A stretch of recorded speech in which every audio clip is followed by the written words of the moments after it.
bonjour et merci de nous retrouver pour La Foi prise au mot, votre rendez-vous hebdomadaire. Cette semaine, nous débutons une série d'avant. Si vous êtes des fidèles de l'émission, vous en connaissez le principe. 4 rendez-vous pour mieux approfondir un thème. Cette année, nous avons décidé de vous accompagner dans l'avant grâce à 4 thèmes qui consonnent avec ce temps liturgique si particulier. L'attente, le combat, l'incarnation et le salut. Nous débutons donc avec le premier des thèmes, l'attente, en nous posant les questions suivantes. Qu'est-ce qu'attendre ? Quelle différence entre attendre et espérer ? Et finalement, qu'attendons-nous et surtout à quoi nous attendons-nous ? 3 invités vont nous suivre pendant tout cet avant. Laurence de Villers, bonjour. Bonjour. Vous êtes philosophe. Le père Jacques Trublet, bonjour. Vous êtes jésuite, c'est marqué sur votre petit badge. Et vous êtes bibliste. Et puis Michel Boyancé, vous êtes philosophe. Voilà. Alors il y a 2 philosophes. L'idée, le concept, comme on dit, de cette série d'avant, c'est d'avoir un regard philosophique accompagné par un regard biblique. Alors peut-être, puisqu'on est chez les philosophes aiment les définitions, une première définition provisoire de ce fameux concept d'attente. Qu'est-ce que c'est qu'attendre ?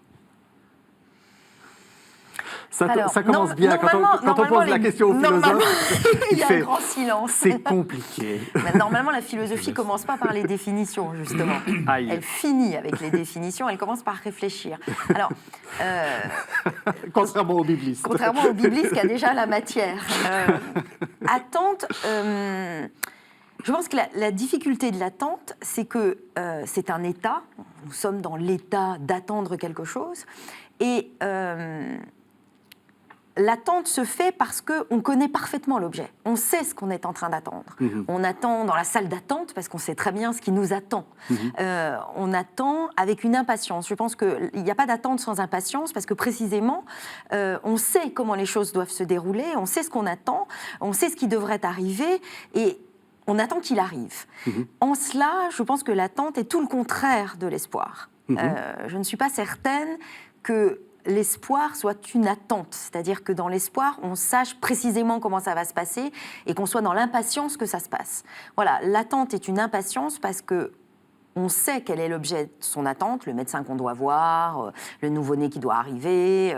En tout cas, il y a un événement qui doit se produire, on le sait, on le connaît, c'est parfaitement déterminé et ça dure trop longtemps. Voilà, je dirais en cela que l'attente et l'impatience de son objet. L'espoir, je crois que c'est tout autre chose. Est-ce que vous êtes d'accord, Michel Boyancé ? Alors, je suis d'accord. Alors, je prendrais les choses un peu différemment.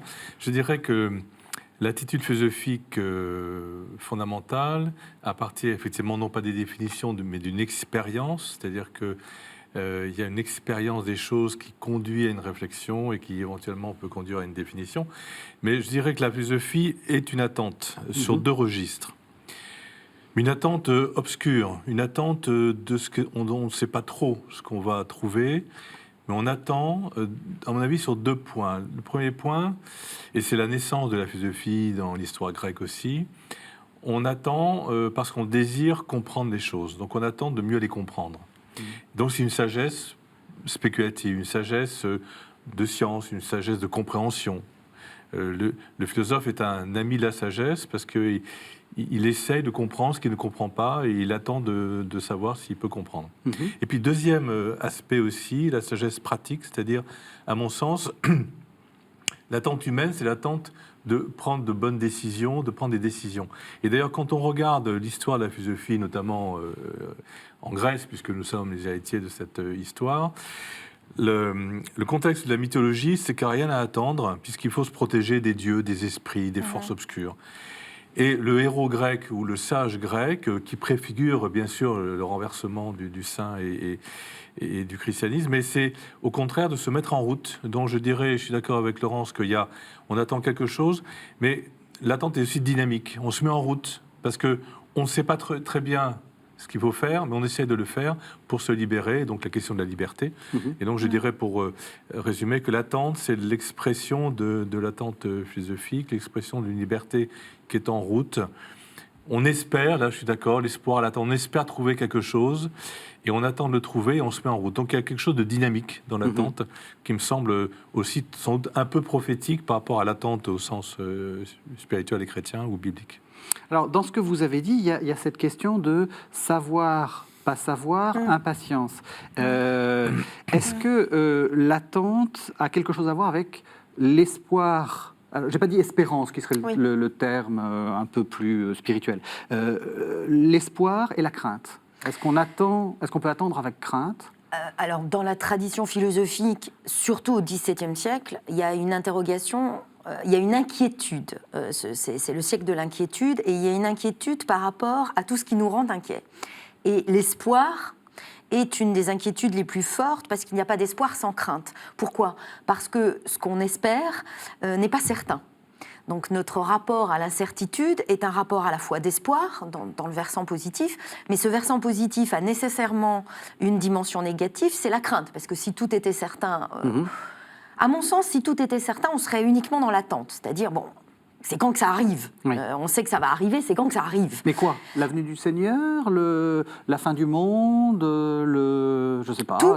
Enfin, je veux dire, moins grandiose que tout cela. Je pense que il y a très peu de moments dans une journée ordinaire, c'est tant est qu'il y ait des journées peu ordinaires, mais il y a très peu de moments où on ne soit pas dans l'attente. L'attente de la fin de la journée, l'attente du téléphone qui doit sonner, du rendez-vous.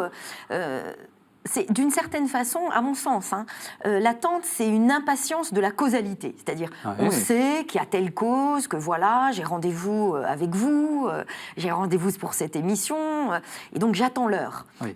Donc c'est dans un univers clos, d'une certaine façon, avec un registre de causes et d'effets, on trépigne, voilà, on fait les 100 pas, on attend que ça arrive. Donc encore une fois, je pense que l'attente est le contraire de l'espoir, parce qu'elle sait parfaitement ce qui va arriver, et elle impatiente.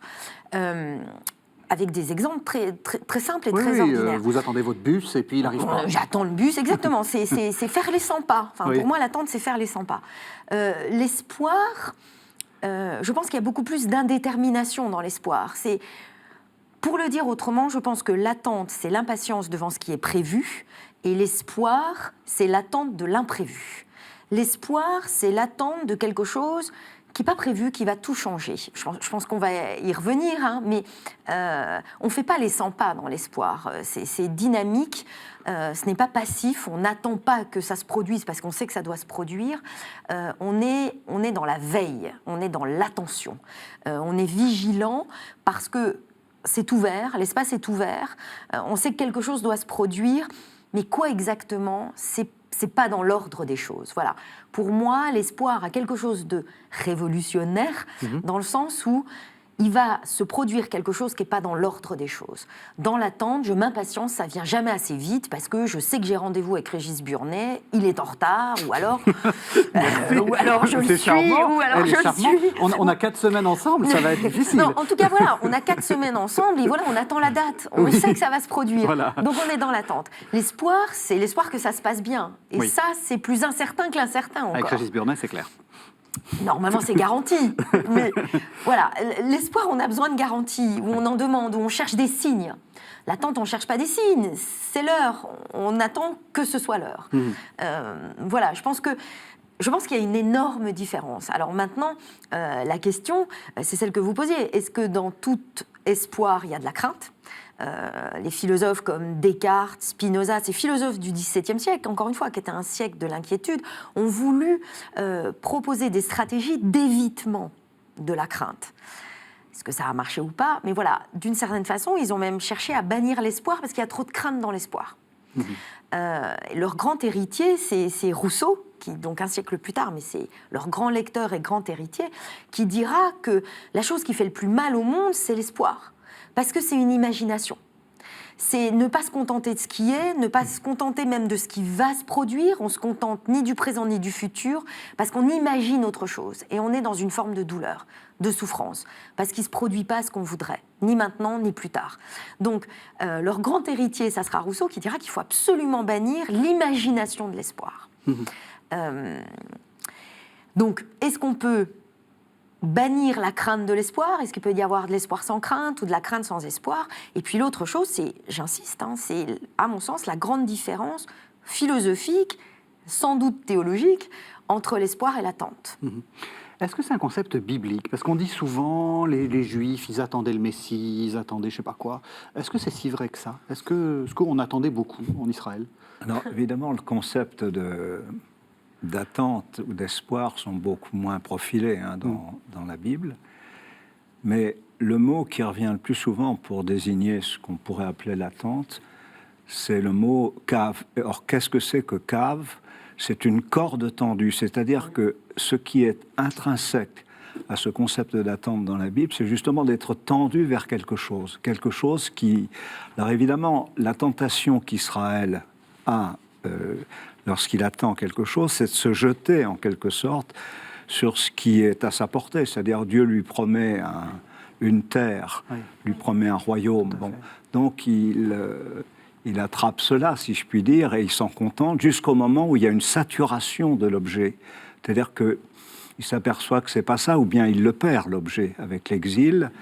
Et à un moment donné, ce que va montrer l'Ancien Testament, surtout à travers les psaumes, parce que c'est un mot qui est surtout présent dans les psaumes, qui n'est pas tellement présent dans les livres historiques, c'est cette déception des objets. Et à la fin, qu'est-ce que va découvrir le psalmiste? Que finalement, ce qu'il attend, ce n'est pas un objet, c'est la révélation de Dieu lui-même, c'est-à-dire une présence. Et il court après une présence. Et or, cette présence, justement, Dieu va travailler ce désir très profond de l'homme de le rencontrer pour qu'il ne rencontre pas une idole, justement. Et donc, il y aura toute une purification. Et justement, les objets qu'Israël va croire posséder, Dieu va les lui enlever justement pour qu'il découvre un au-delà de l'objet qui est une présence. Je crois que ça, c'est fondamental dans l'attente biblique. Et oui, et je pense que c'est fondamental dans l'attente philosophique. C'est-à-dire que, à l'inverse, l'espoir va nous dénuder ou nous appauvrir. C'est-à-dire qu'il va devoir nous retirer cette certitude que nous avons quant à l'objet de notre attente. Alors que l'attente est impatiente, elle se jette vers son objet. Et du coup, je pense qu'on en fait, et là ça c'est souvent l'expérience, quand on a trop attendu, c'est-à-dire quand on a été dans cette impatience de l'attente, on est déçu. Ah oui, bon, c'est que ça. J'ai beaucoup attendu pour ça, j'ai tant attendu, c'est que ça. C'est Julien Sorel, quand il découvre l'amour, il dit « Ah oui », ou le bonheur, « Ah oui, être heureux ». Ah oui, finalement, c'est que ça. Mais parce que précisément, on avait une telle saturation de l'objet, on était tellement certain de savoir que c'est ça qu'on attendait, que quand ça advient, on est presque déjà blasé par ce qu'on attendait. Alors qu'à mon sens, l'espoir, quand il arrive, il est toujours autre chose et plus que ce qu'on attendait. Michel Boyancé, est-ce que vous êtes d'accord? Alors, Est-ce que vous êtes d'accord? je suis pas tout à fait d'accord, tout en étant un petit peu d'accord quand même. Tout va bien. Alors, deux remarques. La première remarque, c'est qu'effectivement, Descartes, Spinoza, jusqu'à Rousseau, c'est la modernité, la raison. Oui. Et sans doute qu'on a eu une période philosophique à cette époque où on a exalté la raison, et donc on s'est méfié des sentiments.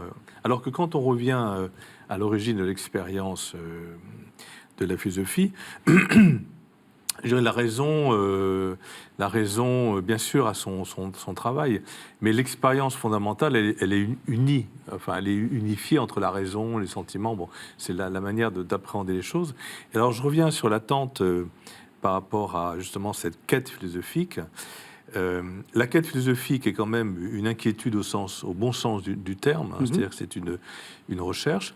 C'est, à mon sens, une attente. Et c'est un espoir aussi. C'est-à-dire, je ne dissocierai pas attente, quête de sagesse, pratique ou théorique, de l'espoir. Ce qui met en mouvement le philosophe, là je reste dans le philosophe, qui va peut-être rencontrer une autre sagesse qui va le combler bien plus que ce qu'il attend. On est bien d'accord, on verra d'autres thèmes plus spirituels ou de l'ordre de la foi. Mais je dirais, ce qui motive le philosophe, dans cette quête, c'est quand même l'attente d'une réponse à un espoir de connaître, d'agir, de réaliser son humanité. Mais est-ce que, parce que le Père Trublet l'a dit, est-ce que l'attente, ça peut vous définir? Est-ce que ça peut être une manière de vous donner Oui, une définition, un être. Je veux dire, nous attendons, nous sommes ceux qui attendent, je ne sais pas, tel événement. Est-ce que c'est... On a vu l'attente, pardon. L'attente, c'est trop passif. Oui. C'est pour ça qu'il faut lui rajouter la quête, l'inquiétude de la quête, l'inquiétude au bon sens, hein, pas l'inquiétude qui paralyse, mais l'inquiétude qui motive. Oui. L'espoir, au sens humain, d'avoir une réponse aux questions. L'espoir d'être libre. Hein, moi, j'aime bien la figure pré-philosophique de Ulysse et de Pénélope. Hein. Pénélope attend Ulysse, mais Ulysse attend de retrouver Pénélope. Et les deux, en fait, réalisent leur liberté dans cette attente de cette rencontre, dans une perspective très pré-chrétienne, bien sûr, pas du tout dans l'ordre de la foi, mais avec quelque chose de profondément humain. Et je dirais que le philosophe, s'il est l'ami de la sagesse, il est celui qui attend quelque chose, mais de manière très dynamique. Et il y a toujours, à mon avis, au cœur de l'attente philosophique, l'espoir. Déçu ou pas, effectivement, mais il y a un espoir. Pierre Trullet ? Je suis très d'accord avec Michel. Je crois que dans l'Ancien Testament, comme dans le Nouveau Testament, mais surtout dans le Nouveau Testament, l'attente est quelque chose de rempli, c'est-à-dire c'est pas passif, c'est très dynamique. Par exemple, vous me demandiez tout à l'heure si les Juifs attendaient le Messie. Oui. Je crois qu'on peut dire oui. Mais c'est pas oppressant au sens où j'ai quelque chose à faire en attendant le Messie, à savoir pratiquer la loi. La Torah, c'est ce que je vais pratiquer en attendant que le Messie vienne, et il viendra quand il voudra. Dieu est libre de se donner. Puis dans le Nouveau Testament, vous avez un autre type d'attente qui est très intéressant, qui est l'attente de la parousie, c'est-à-dire du retour du Christ. Et dans la lettre de Pierre, qu'on lira un des dimanches de l'Avent, mais surtout dans les Thessaloniciens, les premiers chrétiens sont comme obsédés par ce retour immédiat, à tel point qu'ils pointent au chômage, ils ne vont plus travailler, et ils disent il va revenir. Et que ce soit Pierre, dans la deuxième de Pierre, ou bien que ce soit dans Thessaloniciens, on leur répond, mais il va venir, ça c'est sûr, vous pouvez être assuré qu'il viendra. Mais il y a un délai de cette parousie. Et au lieu de ne rien faire et d'attendre passivement, ce délai de la parousie qui vous est donné, à la fois, c'est pour annoncer universellement le salut à tous les peuples, à tout le monde. C'est un délai qui est donné pour finalement répandre l'évangile et la bonne nouvelle, mais c'est aussi un temps de conversion, un temps où je prépare mon cœur à accueillir celui qui va arriver, quoi. Donc l'attente n'est pas du tout quelque chose qu'on subit passivement, comme on attend un train, comme on attend lors d'un rendez-vous, des choses comme ça. Je vous propose qu'on fasse une première pause, et justement avec une lecture de l'Ancien Testament. C'est la première lecture du premier dimanche de l'Avent. C'est le texte c'est le 63e chapitre d'Isaïe, les versets 16, 17, 19, et puis un bout du 64e, les versets 2 à 7, et une petite coupe liturgique. C'est toi, Seigneur, notre Père, notre Rédempteur depuis toujours. Tel est ton nom. Pourquoi, Seigneur, nous laisses-tu errer hors de tes chemins? Pourquoi laisser nos cœurs s'endurcir et ne plus te craindre? Reviens, à cause de tes serviteurs, des tribus de ton héritage.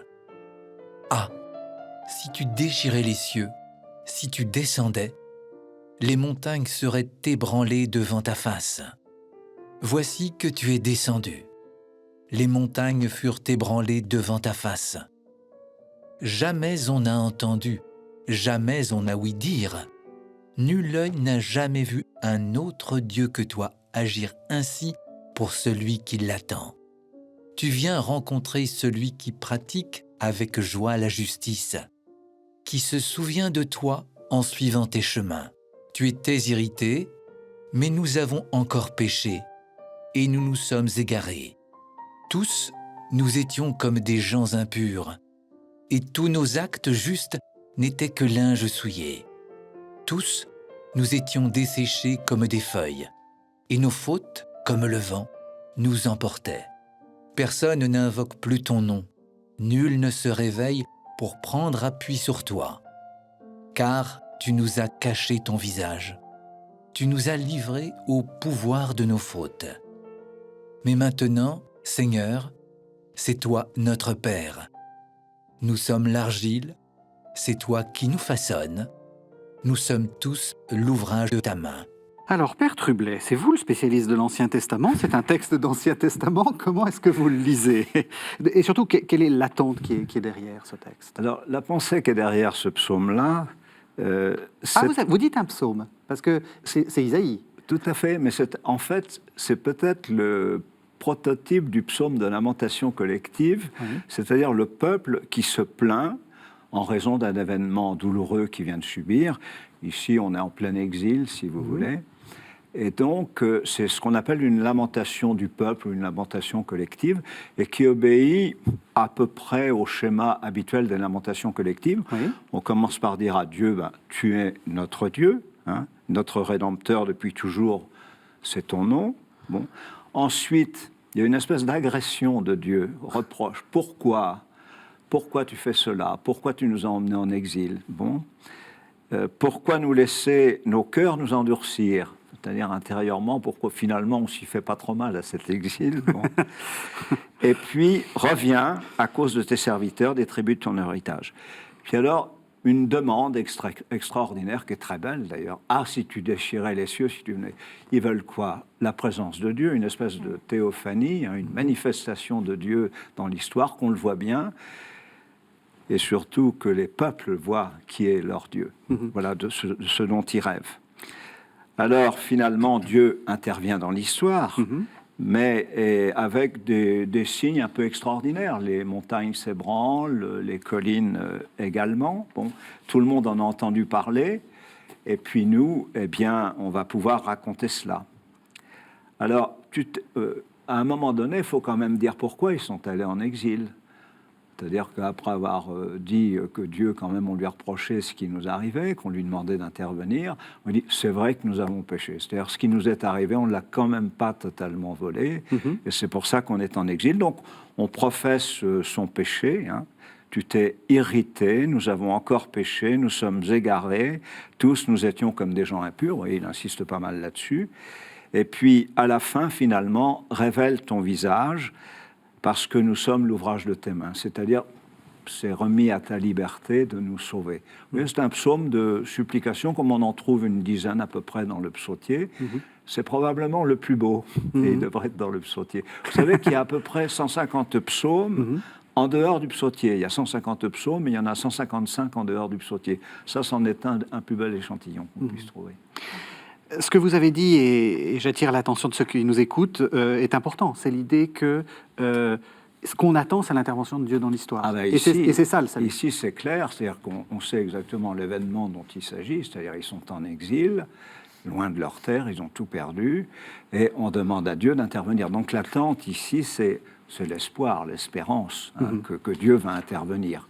On sait qu'il va intervenir. D'ailleurs, dans le deuxième Isaïe, dans le troisième Isaïe, dont est tiré ce passage-là, Dieu, pratiquement, on est presque à la veille du retour. Il y a déjà des signes qui marquent le retour, et du coup, on sait que Dieu va intervenir. Mais enfin, ça fait pas mal de lui dire de se presser.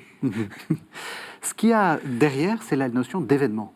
L'intervention de Dieu dans l'histoire. Alors, événement, ça c'est le concept philosophique, très à la mode depuis quelques années. Oui, ça a été très à la mode. Ça a été très à la mode avec Deleuze. Oui. Enfin, avec une Gilles certaine Deleuze, donc, philosophie. Un philosophe qui est mort à la fin des années 90, quelque chose comme ça. Oui. Voilà. Simplement, par rapport à ce que vous avez dit, l'attente ne vise qu'à la suppression de l'attente. C'est cela qui fait l'impatience de l'attente. C'est qu'on attend, encore une fois, hein, pour moi, il me semble que ça a un sens négatif. On attend parce qu'on aimerait bien ne pas attendre ou ne plus attendre. Donc, l'attente veut la suppression de l'attente, ce qui fait qu'on peut se précipiter sur le premier objet qu'on croit capable de mettre fin à l'attente. Je pense que ça, c'est important à noter. C'est que, en fait, on a un tel besoin de mettre fin à l'attente que, d'une certaine façon, peu importe l'objet, pourvu qu'il y en ait un et qu'il mette fin à l'attente. Ce qui fait qu'on peut, je crois, se méprendre et sur la vérité et sur Dieu, et pour tomber et dans la méprise et dans les idoles. Mais peu importe, pourvu qu'on n'attende pas.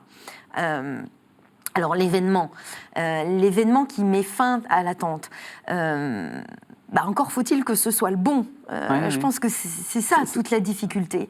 C'est que... Donc il faut savoir lire les signes, je parle comme... lire les signes, et puis il y a le problème de la vérité. Le seul objet capable de mettre fin à l'attente, c'est l'objet vrai. Sinon, la possession du mauvais objet, enfin de celui qui ne met pas fin à l'attente, va la relancer, va procurer de la déception, comme on le disait, et puis nourrir une nouvelle attente. Et la nouvelle attente, alors qu'on possède l'objet, c'est la frustration. C'est la tristesse, en réalité. La tristesse, c'est avoir l'objet, mais pas le bon. Ou l'ennui. Donc, en fait, l'attente peut connaître la tristesse, l'ennui, la frustration, la déception, quand l'événement n'est pas l'événement, quand l'objet n'est pas le bon. Donc c'est toute la difficulté, parce que vous dites les signes, oui, mais les signes c'est la solution, encore faut-il être capable de les voir. Et encore une fois, je pense que là il y a une différence avec l'espoir. L'espoir ne vise pas la suppression de l'espoir. En tout cas, si je parle en philosophe, donc au niveau uniquement de ce monde et de celui-ci, donc d'ici-bas, sans parler de l'espoir de l'au-delà, qui mettra fin à l'espoir, puisqu'on verra enfin ce qu'on ne cessait d'espérer, on verra Dieu. Oui, parce que ça, pardon, je coupe. Ce qui est intéressant aussi dans ce texte, c'est que la solution, vous disiez très justement, l'attente, c'est ce qu'elle est censée attendre. Là, c'est très défini, c'est la présence. C'est la parousie. Non, dans le texte d'Isaïe, c'est le retour. C'est le retour. Mais le problème, justement, et ça correspond bien à ce que vous venez de dire, c'est qu'ils imaginent qu'ils vont revenir et qu'on va recommencer. C'est-à-dire c'est l'éternel du même. C'est-à-dire on revient au même, alors qu'en fin de compte, Isaïe essaie de déborder. On voit bien que le deuxième et le troisième Isaïe essaient de montrer, non, ça ne va pas être comme avant, ce sera du nouveau. Je vais faire du nouveau. Voilà. Il y aura des cieux nouveaux, une terre nouvelle, on va retrouver ça plus tard. Mais les gens, en fait, quand ils attendent quelque chose dans une catastrophe, ce qui est leur cas à eux, c'est de rêver le retour pur et simple à ce qui était, le statu quo, alors que l'innovation est quelque chose qui est lié à l'attente, fondamentalement. Absolument. Je pense que là, on touche, à mon sens, un des thèmes fondamentaux, c'est que le contraire de l'attente, c'est le nouveau. Le contraire de l'attente, c'est l'initiative, c'est le commencement. En fait, on attend... c'est pas le quiétisme, ou c'est pas le... je sais pas quoi... Je crois que le vrai contraire de l'attente, c'est le commencement, c'est le nouveau. C'est qu'en fait, quand on attend que les choses se rétablissent, que tout rentre dans l'ordre, que voilà, j'obtienne ce que j'attendais, que l'heure arrive et que rien ne change. Et en fait, on attend que Dieu vienne, ou que la vérité advienne, que le salut advienne, mais surtout qu'il ne change pas les choses. Alors qu'en réalité, l'espoir, et non pas l'attente, l'espoir est l'espoir du nouveau, du commencement. Les choses ne vont pas continuer comme avant, ça va être nouveau. Michel Boyancé. Alors, Vous êtes d'accord? Oui, là, je suis d'accord. Je vais prendre un biais un peu différent, c'est-à-dire toujours dans un peu l'approfondissement de ce que c'est que l'attente pour les philosophes. Dans ce texte, on voit bien donc un changement de perspective qui est le suivant. À mon sens, l'attente philosophique, c'est donc l'attente de quelque chose qui va nous combler, de la vérité. Le héros attend de se battre pour conquérir la cité ou défendre la cité. Le sage attend de contempler la vérité pour accéder, le mythe de la caverne de Platon, pour sortir de la caverne et accéder à la vérité. Et le philosophe a géré cette tentation, cette tentation d'attendre quelque chose et d'attendre quelque chose de l'ordre de l'idée. D'où, dans l'histoire de la philosophie, toute cette recherche de la vérité, de l'idée, de quelque chose qui nous comble, qu'on va chercher. Alors que, effectivement, sans doute, on trouve ça chez Emmanuel Levinas, qui a cette tradition philosophique, et puis en même temps cette tradition hébraïque. C'est-à-dire, en fait, ici, dans les textes, le philosophe est interpellé parce que ce qu'on attend, c'est quelqu'un, c'est pas quelque chose. Là, ça nous permet de faire un point avec ce qui va venir. Oui. Et je dirais que ça introduit une autre dimension de sagesse. C'est pour ça que les deux attentes sont, à mon avis, parfaitement complémentaires. Il ne faut pas opposer la philosophie, la foi, la raison et la foi, etc. Mais il y a des sagesses complémentaires et je pense que le philosophe a toujours cette tentation de ne pas attendre quelqu'un. Et c'est peut-être dans le quelqu'un qui est la réponse à son attente. ce qui ne supprime pas l'idée, ce Oui. qui ne supprime pas la raison, ce qui ne supprime pas l'argumentation, ce qui ne supprime pas le travail de la raison dans son opération propre, dans son office propre.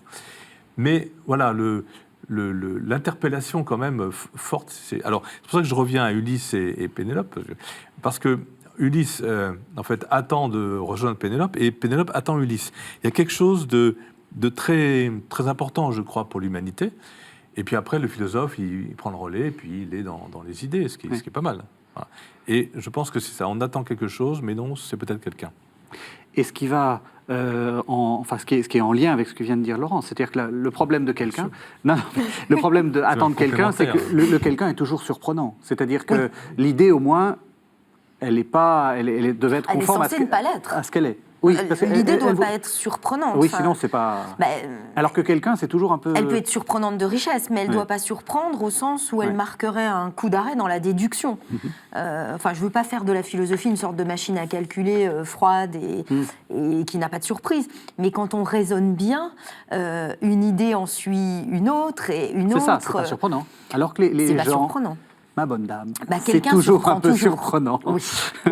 L'idéal du sage grec, pour revenir au livre du Père Festugère, enfin l'extrait Le sage et le saint, il est dominicain, mais il a dit des choses intéressantes, néanmoins, malgré tout, sur le sage et le saint. C'est-à-dire que le sage, il cherche, et puis... Bon, peut-être que effectivement le christianisme lui apporte une réponse, mais il cherche ce que disait Aristote. Il y a trop de distance entre Dieu et l'homme pour qu'il y ait de l'amitié entre l'homme et Dieu. Donc c'est pas possible la rencontre de quelqu'un, si ce n'est dans la cité, dans ses amis. L'idéal étant la contemplation. Contemplation de quoi? Pas de quelqu'un, de la vérité. Et là, il y a quelque chose effectivement. Alors je vais introduire un autre concept qui est plus néo-testamentaire, même s'il est hérité de l'Ancien Testament, c'est le concept de veille. Et je vous propose qu'on entende la lecture, l'évangile du premier dimanche de l'Avent. C'est Marc, chapitre 13, versets 33 à 37. En ce temps-là, Jésus disait à ses disciples, « Prenez garde, restez éveillés, car vous ne savez pas quand ce sera le moment. C'est comme un homme parti en voyage. En quittant sa maison, il a donné tout pouvoir à ses serviteurs, fixé à chacun son travail et demandé au portier de veiller. Veillez donc, car vous ne savez pas quand vient le maître de la maison, le soir ou à minuit, au chant du coq ou le matin. S'il arrive à l'improviste, il ne faudrait pas qu'il vous trouve endormi. Ce que je vous dis là, je le dis à tous. Veillez. » Voilà, veiller. Alors ça, j'allais dire, c'est une obsession de Jésus, si je puis me permettre de décrire les obsessions de Jésus. Un certain nombre de paraboles sont sur les vierges folles, les vierges sages, l'intendant qui n'est pas préparé, etc. C'est vraiment quelque chose de très très important dans le Nouveau Testament. Ouais. Alors ce qui est très étonnant également, c'est que Jésus demande très peu de choses. Oui. Il y a 2 ou 3 choses qu'il demande. Quand vous priez, dites. Puis en d'autres circonstances, faites. Et puis la troisième, qui est la plus importante, c'est veiller. Qu'est-ce que ça peut vouloir dire? Ben voilà. Je viendrai comme un voleur, etc. Enfin, des métaphores extrêmement immédiates, c'est-à-dire on ne s'y attendra pas. Et pas forcément plaisantes, d'ailleurs. Non, qui sont de l'ordre... qui d'ailleurs ont fait peur à beaucoup de gens dans l'histoire de la tradition. Quand on lisait ça le dernier dimanche après la Pentecôte, jadis, on disait, il va venir comme un voleur, il va me surprendre dans ma nuit, etc. La mort vient comme quelque chose qu'on n'attend pas. Alors effectivement, ce que Jésus montre bien dans ces différentes paraboles, qui a été très bien reprise par tous les textes du Nouveau Testament, c'est que le Christ va venir, ça c'est sûr, mais il y a une attente qu'il faut occuper à veiller. Je ne sais pas si vous avez fait votre service militaire, mais moi j'étais en Algérie un certain temps. Et puis vous avez même été un aumônier de la gendarmerie. Et veiller sur des pitons pendant des nuits entières, à observer ou à ne rien voir, c'est ça, veiller. Veiller, ça n'est pas, voilà, je regarde de tous les côtés, non. Veiller, c'est être en attente de quelque chose qui peut se produire, qui ne se produira peut-être pas, et je souhaite que ça ne se produise pas, mais la métaphore de la veille est une métaphore militaire. C'est-à-dire, d'ailleurs, dans l'Ancien Testament, je crois que Dieu demande à Ézéchiel d'être un veilleur. avec une branche d'amandier, mais il y a un jeu de mots sur branche d'amandier et veilleur. Bon, je crois que le chrétien est aussi un veilleur. Nous sommes des gens dans l'attente. Mais des gens dans l'attente, je dirais, non pas qui passent leur temps à attendre, mais à veiller. Et il y a une différence fondamentale entre attendre et veiller. Veiller, c'est regarder effectivement tous les signes avant-coureurs qui indiquent ou bien le peuple revient, ou bien il y a quelque chose qui est en train de changer dans notre monde. Je crois que le chrétien aujourd'hui doit être quelqu'un qui est attentif à tous ces changements qui se passent, et non pas les récupérer, mais simplement être capable de voir que il y a du mouvement dans l'histoire. Je crois que la veille, c'est ça, et le Christ va arriver là-dedans, et donc soyez veilleurs et non pas endormis quand il viendra. Veiller, c'est un concept intéressant parce que c'est un concept assez peu naturel. Vous dormez, alors que la nature voudrait que vous dormez, vous êtes réveillé, alors que vous devriez vous occuper de vos propres affaires, vous êtes, comme dit le père, occupé à regarder des choses qui ne vous concernent pas. Enfin, les pitons, c'était pas très passionnant. C'est aller contre soi-même, en fait, d'une certaine façon. Toute vigilance est contre soi-même. Oui.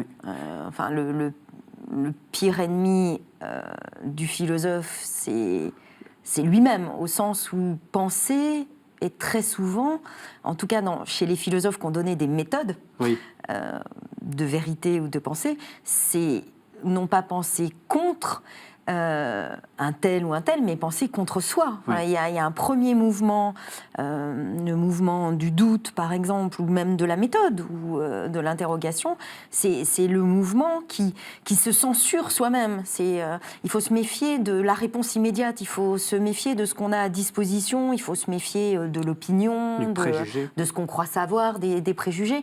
Donc effectivement, il y a une vigilance et une attention, les deux vont ensemble, qui sont les préambules, les préalables à la vérité, parce que très souvent, la réponse qu'on a, c'est pas la bonne, au sens où elle ne reproduit que le même ou des choses qui existent déjà. Alors que veiller, c'est être attentif au nouveau qui peut survenir. Ça, c'est vraiment quelque chose. Pas. On est en train de définir quelque chose de clair, là. C'est cette idée de nouveauté, accueillir la nouveauté. Veiller, c'est pour accueillir la nouveauté. C'est ce que je disais. Je pense que le contraire de l'attente ou de ce qu'il peut y avoir de passif dans l'attente, c'est le nouveau, c'est le commencement. Et dans les textes qu'on a entendus, aussi bien Ancien Testament que Nouveau Testament, il y a cette idée, dans l'Ancien Testament, chez Isaïe, on veut la présence, certes, mais on veut la présence pour la posséder, on veut un Dieu dans la transparence. Et donc, ils mettent fin à l'attente. Surtout que Dieu soit bien présent et massivement présent, et qu'on n'ait plus à attendre, et qu'on n'ait pas à se tromper, qu'il soit à l'heure au rendez-vous. Et je pense que la présence divine est au contraire une présence qui ne se donne pas dans la transparence. Pourquoi ? Mais parce que nous-mêmes, nous ne le sommes pas. Nous sommes égarés, je crois, dans Isaïe. Nous sommes égarés parce que nous avons péché. Comment on devrait exiger de Dieu de pouvoir posséder sa présence, c'est-à-dire qu'il se donne dans une transparence absolue, alors que nous sommes quand même enténébrés. Et puis, Jésus, je pense que vous avez raison d'insister sur ce point, il vient à l'improviste. Je crois que dans l'Évangile, c'est à l'improviste, comme un voleur. S'il vient pour confirmer ce qu'on sait déjà, ou s'il vient pour répondre à nos attentes, comme un entretien d'embauche, dans les deux cas, il nous embauche nous et nous on l'embauche, c'est pas tellement intéressant. Il vient à l'improviste parce qu'il apportera du nouveau. Il vient contrecarrer le fil bien connu de la causalité. Vous vouliez dire quelque chose ? Il y a un texte terrible dans le Nouveau Testament qu'on lira le jour de Noël, la messe du jour. Il est venu chez les siens et les siens ne l'ont pas reconnu. Parce que justement, si on attend le même, ou la mêmeté, quelque chose qui va répéter quelque chose que l'on connaît déjà, on ne reconnaîtra pas la personne telle qu'elle est. Moi, ça m'est arrivé une fois ou l'autre dans l'expérience. Les gens avaient une certaine idée de ce que devait être un prêtre ou de ce qu'il devait dire. Et ce que je disais, mais c'est pas possible que tu sois prêtre si tu dis des choses comme cela. Vous voyez, une espèce de schéma antérieur sur la personne qu'on se fait, et du coup qui empêche d'atteindre la personne telle qu'elle est dans son identité. Et cette phrase de Jean est terrible. Michel Boyancé, oui. Oui, toujours par rapport à l'attitude philosophique, je dirais deux choses. La première, c'est que La veille, c'est nécessaire quand on est réveillé. Donc, il faut être réveillé pour veiller. Oui. Et donc, il ne faut pas être endormi. Oui. Et il y a une phrase que vous connaissez de Kant sur la question du sommeil dogmatique. Autrement dit, je pense que le philosophe est celui qui est réveillé, et celui qui veille, et celui qui éveille. C'est-à-dire, quand on reprend la figure de Socrate, en fait, Socrate a été aussi, n'a pas été reconnu par les siens, si on préfigure chez Socrate une figure chrétienne, mais il a été éveillé. Il a été éveillé parce qu'il s'est rendu compte que la cité était en train de partir dans une superficialité du discours philosophique, même si les sophistes, on les a réhabilités depuis à juste titre, mais disons, il y a cette figure du discours pour lui-même. Et donc, la veille philosophique, c'est à mon avis le travail du philosophe, c'est-à-dire celui qui n'est jamais en repos, béat, mais qui est toujours en train de douter dans le bon sens pour chercher le sens des choses et éveiller à son tour. J'ai une vocation du philosophe dans la transmission, dans l'éveil. Vous décrivez le chrétien aussi, hein? Et le chrétien, mais la maïeutique, c'est aussi un réveil. On va réveiller, et on réveille toujours, bien sûr, dans l'ordre de l'idée, dans la rencontre, bien sûr, avec l'autre, mais dans l'ordre de la vérité. Donc on est en philosophie, et on éveille en interrogeant.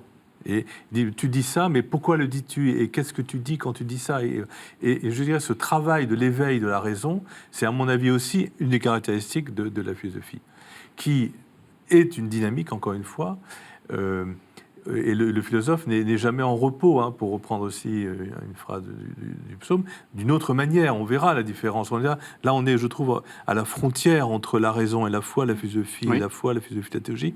On est sur la limite de part et d'autre.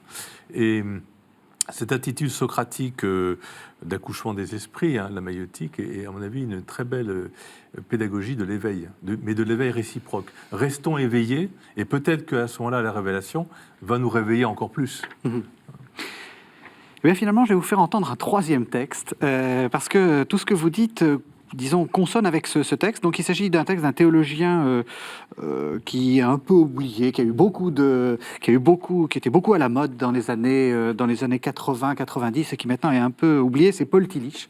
Paul Tillich qui dit exactement ce que vous dites, c'est-à-dire que le problème de l'attente, et aussi ce que vous disiez, le problème de l'attente, c'est que quelquefois on a envie de posséder, et en fait il ne faut pas posséder. Ça vient d'un texte de Tillich qui s'appelle « Les fondations sont ébranlées », qui date de 1948. Attendre signifie n'avoir pas, et avoir en même moment. Car nous n'avons pas ce que nous attendons. Ou, comme dit l'apôtre, espérant ce que nous ne voyons pas, alors nous l'attendons. La condition de l'homme dans sa relation avec Dieu, c'est avant tout la condition de quelqu'un qui n'a pas, qui ne voit pas, qui ne sait pas et ne prend pas. Une religion où l'on oublie cela, quelque contemplative qu'elle soit, quelque active ou raisonnable qu'elle soit, remplace Dieu par la création d'une image de Dieu. Notre vie religieuse se caractérise plus par cette sorte de création que par quoi que ce soit d'autre. Je pense par exemple au théologien qui n'attend pas Dieu puisqu'il le possède, enfermé dans une doctrine. Je pense à celui qui étudie la Bible, qui n'attend pas Dieu parce qu'il le possède, enfermé dans un livre.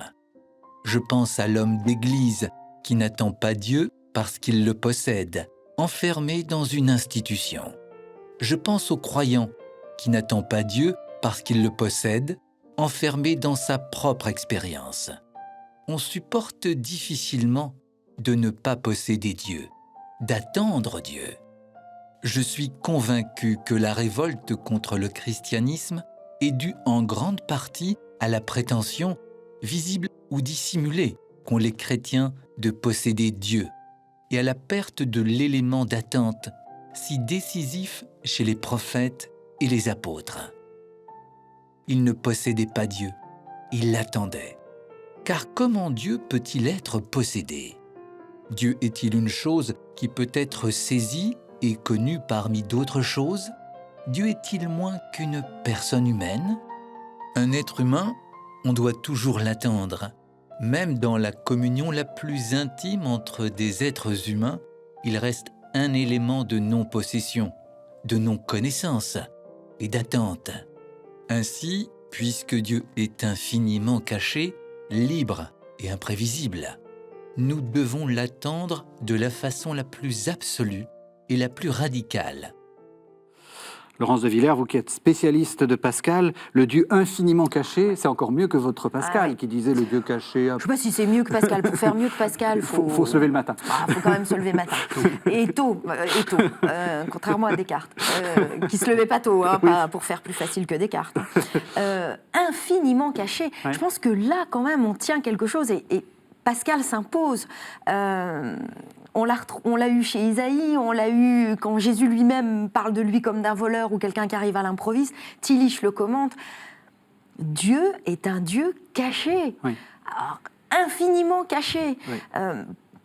Dieu ne se donne pas comme une présence immédiate et transparente, et c'est pourtant ce que nous voulons le plus. Encore une fois, nous ne voulons pas attendre, nous voulons de la présence, nous voulons de la possession. Nous sommes des propriétaires dans l'attente, nous réagissons comme des propriétaires ou comme des personnes qui ont rendez-vous. On veut que l'autre soit là, et si possible que Dieu soit massivement là, c'est quand même Dieu. Alors que Dieu est un Dieu qui se cache, et il se cache parce qu'il est Dieu. Les dieux trop manifestes ne sont pas des dieux. Oui. C'est des idoles, c'est des faux dieux. Ils sont trop manifestes et du coup on a la main dessus en fait. Les valeurs, puisqu'on est dans une époque qui parle tellement de valeurs, les valeurs sont des dieux de l'attente, donc ils correspondent à nos attentes et on a la main dessus. Les valeurs ne sont des valeurs que parce que je les valorise. Dieu n'est pas Dieu parce que je crois en lui. Il est Dieu parce qu'il est Dieu. Et donc c'est un Dieu qui se cache parce qu'il est Dieu et il se cache. Alors c'est pas agréable à entendre, hein, mais je crois qu'il faut le redire parce que c'est dans nos textes et ça me semble important. Dieu se cache parce que nous n'avons pas les yeux pour le voir. Nous sommes dans le péché, nous ne sommes pas nous dans la transparence. Et donc Dieu ne peut pas être là dans une présence éclatante que je puisse posséder, contempler, méditer, enfin tout ce qui me permettrait d'avoir la main dessus, parce que je n'ai même pas la main sur moi-même. D'une certaine façon, je ne suis plus moi-même, je suis abîmée par le péché, je suis altérée, abîmée. Comment pourrais-je donc voir dans tout son éclat, la présence divine ? Elle a une théologie très XVIIe siècle. Hein, ah sur oui, le péché. une théologie augustinienne. Vous êtes non mais d'accord attendez avec ça Régis, vous m'avez parlé de Pascal. Oui, on y va jusqu'au bout. C'est une théologie augustinienne. Pour ce qui est de la Bible, je dirais que ce texte-là colle très très bien. Il y a quand même quelque chose de fondamental dans l'Ancien Testament, c'est la non-représentabilité de Dieu. Dieu ne se représente pas, l'aniconisme, hein, c'est-à-dire tu ne feras pas d'image. Et évidemment, si on interdit, c'est qu'on transgresse. Et la première image qu'ils ont faite, c'est évidemment le veau d'or, en Exode 32. Hein, qui est... Alors, c'est pas d'aller adorer un autre Dieu, c'est représenter Dieu. Pourquoi ? Parce qu'avec de la matière, je peux l'enfermer dans quelque chose de bien circonscrit, alors que Dieu refuse justement d'être figé dans une sorte de photo, comme moi je refuse qu'on m'enferme dans une photo à un certain âge ou à un certain moment de ma vie.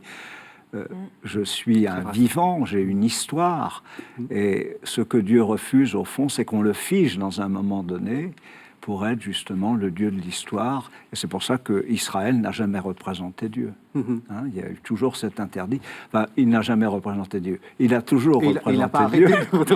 Il a toujours représenté Dieu. Oui. Et les prophètes n'ont cessé de dénoncer cette idolâtrie. Alors aujourd'hui, l'idolâtrie de Dieu, elle n'est pas tellement de fabriquer des statues, quoiqu'il y a aussi des idolâtries matérielles, mais c'est beaucoup plus subtil par rapport aux théologiens ou par rapport même aux bons chrétiens. On enferme Dieu dans des dogmes, hein, on l'enferme dans des définitions, il faut qu'il rentre dedans, oui. Comme du prêt-à-porter. Hein, oui. On fabrique quelque chose, il faut que Dieu rentre là-dedans. Et le danger, évidemment, c'est d'oublier justement que Dieu ne peut pas s'enfermer dans un concept. Et la Bible a raison de nous montrer que Dieu, sur une page de gauche, fait une chose, il parle face à face avec Moïse et Moïse ne meurt pas. Et sur la page de droite, on vous dit qu'on ne peut pas parler avec Dieu sans mourir. Bon, c'est-à-dire que la contradiction est la meilleure façon de parler de Dieu dans l'Ancien Testament. Alors Jésus, lui, fera voir quelque chose de Dieu, hein, mais refusera toujours qu'on le définisse soit comme un messie, soit comme un roi, soit comme un prophète. Jésus échappe à tout concept et à toute prédéfinition. Il est à la fois tout cela et il est autre chose. Et pourtant, il demande « Et pour toi, qui suis-je ?» Pardon, là, je ne Laissez résiste parler pas Michel d'interroger Boissel. le bibliste. L'identité, justement, mais pour vous. C'est-à-dire, à un moment donné, il y a la question qui est posée, mais qui suis-je pour vous ? Alors, il commence par énoncer, voilà ce qu'on dit de toi, et à la fin, tu es le Messie, le Christ du Dieu vivant. Alors, effectivement, Jésus accepte certains titres, mais il ne se les donne pas par certains côtés. Ouais.